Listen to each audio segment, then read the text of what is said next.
તો જુઓ, પીએમઈ કોઈ માનસિક રોગ નથી. તમને ઇન્ટરનેટ પર, યુટ્યુબ પર, ક્લિનિક્સ પર ઘણા બધા માનસિક રોગ નિષ્ણાતો, સાયકિયાટ્રિસ્ટ એવું કહેતા જોવા મળશે કે પીએમઈ દિમાગથી થાય છે અને માનસિક રોગ છે. આ એક બહુ મોટું મિસકોન્સેપ્શન છે, મિથ છે, ગેરસમજણ છે. પીએમઈ ડેવલપ થાય છે પેનિસથી, પેનિસની હાર્ડનેસથી, રિફ્લેક્સ મિકેનિઝમથી, હોલ્ડિંગ પાવરથી, સિમેન ક્વોલિટીથી. હવે પીએમઈ ડેવલપ થવાને કારણે દર્દી એનાથી ફ્રસ્ટ્રેટ થઈ જાય છે. એમાં ઘણા બધા દર્દીઓમાં માનસિક રોગ થઈ જાય છે અને માનસિક રોગોની દવાઓ ખાઈને એ માનસિક રોગી બની જાય છે. પણ પીએમઈ કોઈ માનસિક રોગ નથી. પીએમઈ શરૂ થાય છે લિંગથી અને ખતમ થાય છે લિંગ પર. એટલે જો તમને પીએમઈ હોય, તમારે ઠીક કરવું હોય, શીઘ્રપતન ઠીક કરવું હોય, પોતાના કંટ્રોલને પાછો મેળવવો હોય તો માનસિક ઇલાજથી નહીં, એક્સરસાઇઝ, કીગલ્સ, મસાજ, ટ્રિપલ થેરાપી જેને આપણે કહીએ છીએ, એનાથી તમને ફાયદો થશે. તો સેકન્ડરી પીએમઈ એ પીએમઈ છે જે આગળની ઉંમરમાં ડેવલપ થતો હોય છે અને એ ડેફિનેટલી કોઈ બીજી બીમારી સાથે ડેવલપ થતો હોય છે. તો પ્રાઇમરી પીએમઈને અલગ કરીએ. સેકન્ડરી પીએમઈમાં એક માણસ હતો જે પહેલા બરાબર હતો ને હવે આ ઉંમરે આવીને એને અર્લી ડિસ્ચાર્જની સમસ્યા શરૂ થઈ ગઈ છે. હવે આપણે સેકન્ડરી પીએમઈની વાત કરીએ તો નોર્મલી આ 3 કારણોથી થાય છે.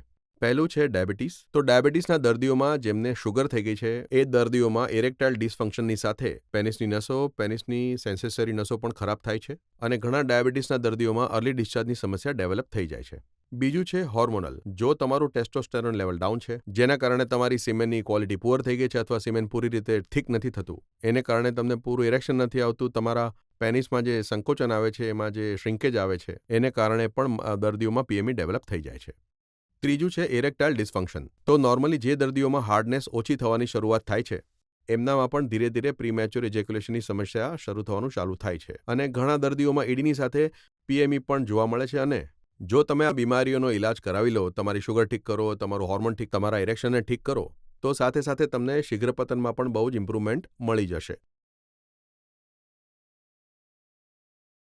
તો પીએમઈ તમારા પાર્ટનર ઉપર જરૂર નિર્ભર કરે છે, કારણ કે સેક્સ જે છે એ બે કપલ્સની વચ્ચેની, એટલે કે બે જણાની વચ્ચેની વાત છે. Husband wife, girlfriend boyfriend, friend partner.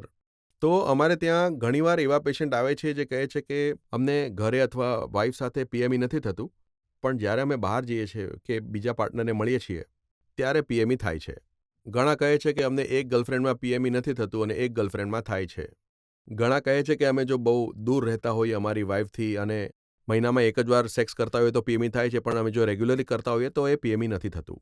તો શીઘ્રપતન ડિપેન્ડ કરે છે કે તમારું જે અરાઉઝલ છે એ કેટલું સ્ટ્રોંગ છે. તો જો તમારું અરાઉઝલ બહુ સ્ટ્રોંગ હોય, તમને સેક્સની બહુ ઈચ્છા હોય, ઘણા દિવસથી સેક્સ નથી કર્યું તમે, તો ઘણીવાર પહેલા 2 કે 3 વખત પીએમઈ થઈ શકે છે. જો તમે કોઈ સ્ત્રી સાથે first time, second time, third time sex કરી રહ્યા હો અને તમને જ્યાં વધારે જ ઉત્તેજના થતી હોય, તો પણ તમને અર્લી સ્ટેજમાં પીએમઈ થઈ શકે છે.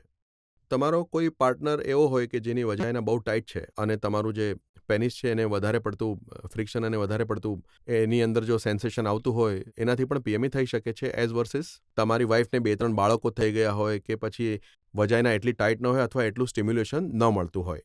તો ડેફિનેટલી જો તમારી પાર્ટનર કોઓપરેટિવ હોય અને જો તમારી પાર્ટનર ઈચ્છે, તો તમારી ફિમેલ પાર્ટનર ઈચ્છે તો તમારી ઘણી હદ સુધી તમારા સ્ટિમ્યુલેશનને કંટ્રોલ કરી શકે છે, તમારા પીએમઈમાં તમારી હેલ્પ પણ કરી શકે છે.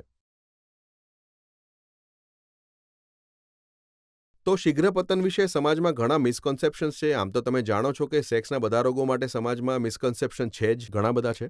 ઘણા કહે છે કે સીમેન પતલું હોવાથી પીએમઈ થાય છે. કમ્પ્લીટલી ખોટું છે. સીમેન ક્વોલિટીનો ડેફિનેટલી પીએમઈમાં રોલ હોય છે.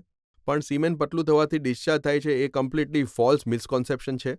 ઘણા લોકો કહે છે કે શીઘ્રપતન એક માનસિક રોગ છે, એક બીમારી છે જે ક્યારે ઠીક નથી થઈ શકતી. ના, શીઘ્રપતન માનસિક બીમારી નથી. એ તો એક હેબિટ છે જેને તમે ડેવલપ કરી છે, જેને તમે ઠીક કરી શકો છો. હેબિટ એટલે સ્વિમિંગ, સાયકલિંગ. તમે સ્વિમિંગ કરતાં કરતાં ઇનિશિયલી સ્ટ્રોક લગાડવાનું જેમ શીખો એમ આગળ પણ તમે લગાડતા રહેશો. તમે જ્યારે ડ્રાઇવિંગ કરતા હો ત્યારે પણ ક્લચ અને બ્રેકના કોમ્બિનેશનને અનકોન્શિયસલી ચલાવી શકો છો. જો તમે અર્લી એજમાં માસ્ટરબેશન કરીને તમારા રિફ્લેક્સિસને ખરાબ કરી નાખ્યા હોય તો ઘણીવાર જિંદગીભર તમે એ પ્રમાણે ડિસ્ચાર્જ કરતા રહો છો.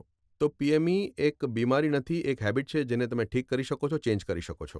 પછી કહે છે કે પીએમઈ, પ્રીમેચ્યોર ઇજેક્યુલેશન અને ઇરેક્ટાઇલ ડિસફંક્શનની વિશે મિસકન્સેપ્શન્સ છે. ઘણા સમજે છે કે આ જે શીઘ્રપતન છે એ એકલું નથી થતું, હંમેશા એ ઇરેક્શનના પ્રોબ્લેમ સાથે જ થાય છે.